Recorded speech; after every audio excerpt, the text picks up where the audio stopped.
Alright, let's now talk about rule number 11, protection of pedestrians. So this chapter is about protecting pedestrians, especially from the hazards of construction. So some general concepts first. No one can occupy the street or occupy the sidewalk for the performance of work. When I say performance of work, like for construction, except in accordance with this rule. This rule will talk about occupying the sidewalk.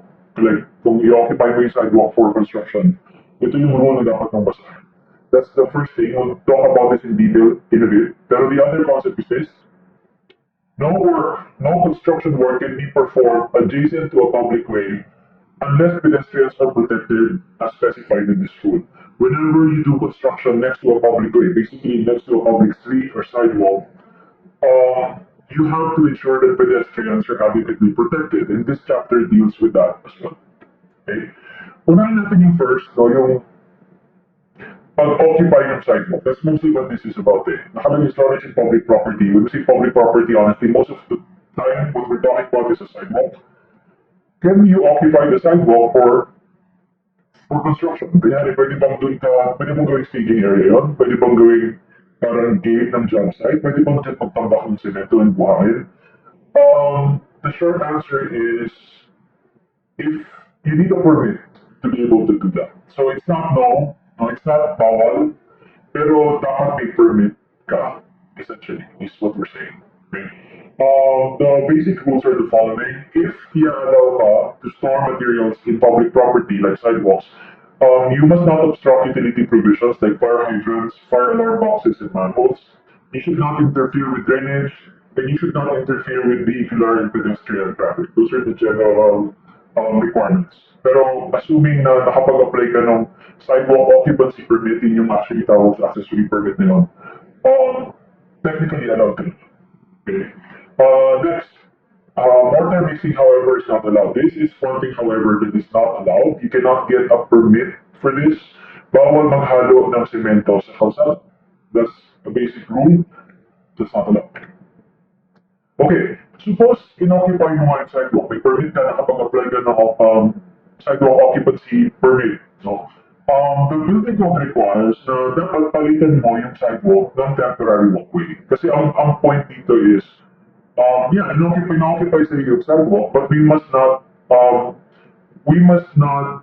that doesn't mean that we're okay with pedestrians being exposed to danger. Dapat meron pa rin parang identified area kung saan sila maglalakad. So doon papasok yung temporary walkway. So the general rule is, kapag na-authorize ka to close off a sidewalk, to occupy a sidewalk, you must build a temporary walkway at least 1.2 meters wide para meron pa rin lalakaran yung pedestrians.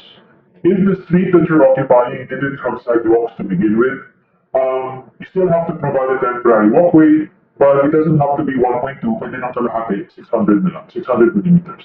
Okay? And lastly, road right-of-ways that are 5 meters wide or less, medyo makita na yan, bawal maglagay ng temporary walkway. Okay, so that's the first part of Rule 11. It talks about occupying sidewalks, occupying public property. The other part of Rule 11 talks about protecting the pedestrian naman from the hazards of the job site, the hazards of construction. When it comes to this, protecting pedestrians, this is mostly going to boil down to two devices, fences or backbone, and canopies. Para lang we're all on the same page. I'll show you this one. This is a building being constructed. Ito nakashade ito is the building being constructed. Ito yung kalsada, ito yung sidewalk. Okay, we're trying to protect pedestrians from the hazards that could arise from the building under construction. Sabi natin, to protect pedestrians, we normally have to deal with two types of devices. The fence, the fence, and when we say canopy, this is the canopy. It's on top of the fence. Okay? So, here, what we're trying to figure out now, what I'm about to explain to you now, is kailan ba required yung fence and kailan ba required yung canopy. Okay? That's the important thing. That's the important takeaway from this portion of Rule 11. Unahin natin yung fence, guys, kasi yun yung madali eh. Required ba yung fence? The answer is yes. Kailan? All the time. If you have a job site, you have to have fences. Where? On all sides, nakalagay entirely enclosed dapat yung construction site. All sides may fence, gaano kataas? 2.4 from the curb or the sidewalk. That's it. Fence, super easy. Required ba? Yes. Saan? All sides, gaano kataas? 2.4. Done. Okay? Ang complicated is yung canopy. Okay? Do you have to have a canopy on top of the fence or pwede bang wala? The answer is sometimes required, sometimes optional.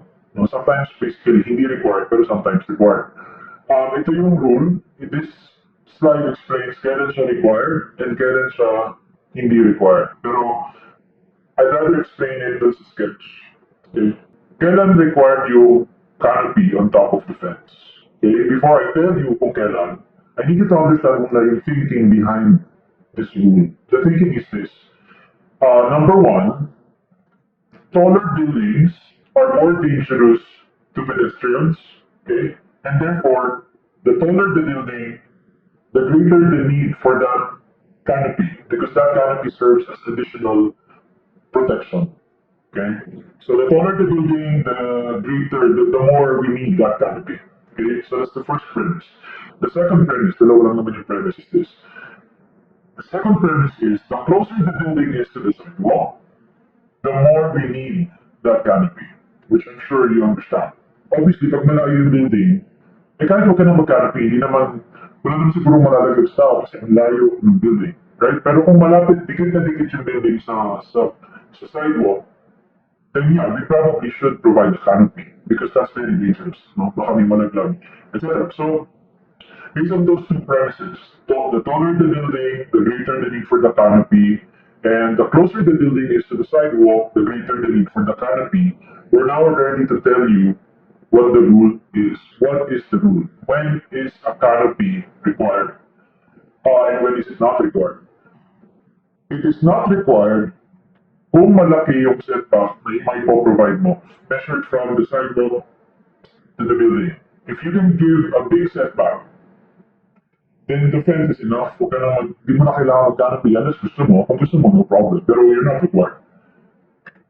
Pero kung yung setback is maliit, then you have to have a canopy on top of the fence. Okay? So that's the general idea. Pag malaki yung setback, pwedeng wala. Kung maliit yung setback, dapat merong canopy. So the final question is, gaano kalaki yung setback para ma-accept sa canopy requirement? The answer is, it should be greater than half of the building height. Again, I'll say that again. I'm pretty sure a lot of you struggle to process what I just said. The required setback para ma-accept ka sa canopy requirement is, kunin mo yung height ng building, kalatiin mo yan, this setback must be bigger than half of the building height. Kung kaya mong ibigay yung ganong kalaking setback, good for you. Do the fence and you're done. You don't need to do the canopy anymore. Pero kung hindi mo kaya ibigay yung ganong kalaking setback, then you have to have a canopy on top of the fence. Okay? Again, para ma-extend greater than half of the building height. Enough na ba yung half? No, it has to be greater than half. That's the rule. Okay? Some students will wonder, why did they complicate this so much? No, whoever wrote the building code, why not just set a fixed distance? Why not just say 10 meters, 20 meters? Pagka nabigyan mo yung 20, wala ng canopy. Why not just simplify it that way? The reason it cannot be simplified in that way is this setback, this distance, the required distance, has to be related to the height of the building. It's not fair if you fix this at say 20 meters. 20 meters ang hihingin mo for all, like a one-story house and a 50-story condominium, pareho 20 meters requirement. That's not fair. That's not fair. A one-story house is not dangerous. It's not as dangerous. We shouldn't require the same distance. No? Pero yung mataas na building, yeah, I would understand kung malaking setback yung hihingin. So, ang sinasabi ko lang is, if you're wondering now, why can't we just make this a fixed number? That's the reason.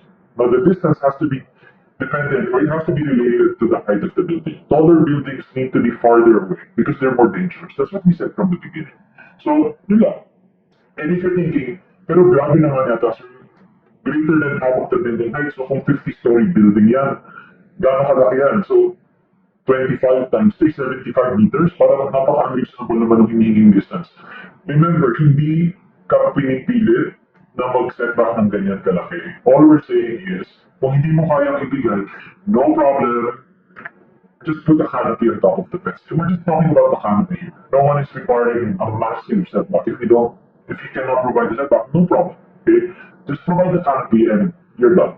Okay? There are other requirements, okay? Pero these are the most basic, so ito yung kinover ko.